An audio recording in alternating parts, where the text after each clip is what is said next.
Kailangan kulay brown.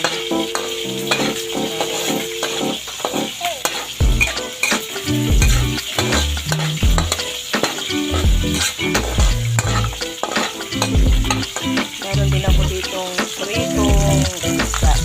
Wow. Lagyan natin yung hipon.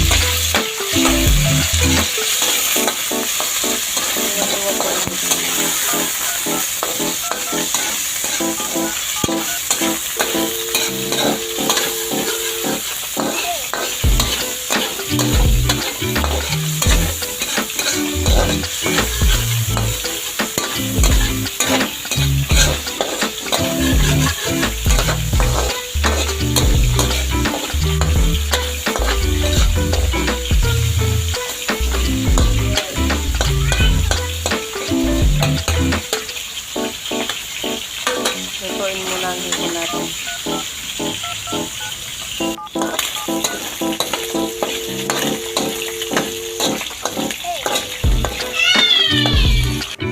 Okay na siya guys, nalagyan natin yung kanin natin.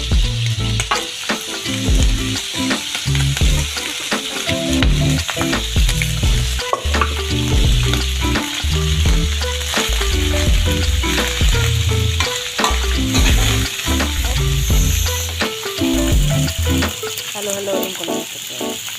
So guys, halo-halo ko na. Lagyan ko ng asin. At lalagyan ko ng konting magic sarap. Para malasa. Pepayin ko na. Halo-haloin. Halo-haloin.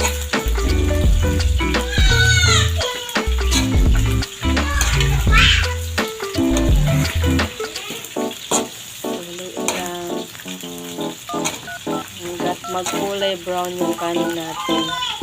Masarap ito guys sa umaga. Sinangag na kanin. So guys, sinalo-halo ko na ulit. Pahinaan lang yung apoy para hindi masulo. Ito, tanggalan na natin yung prito natin.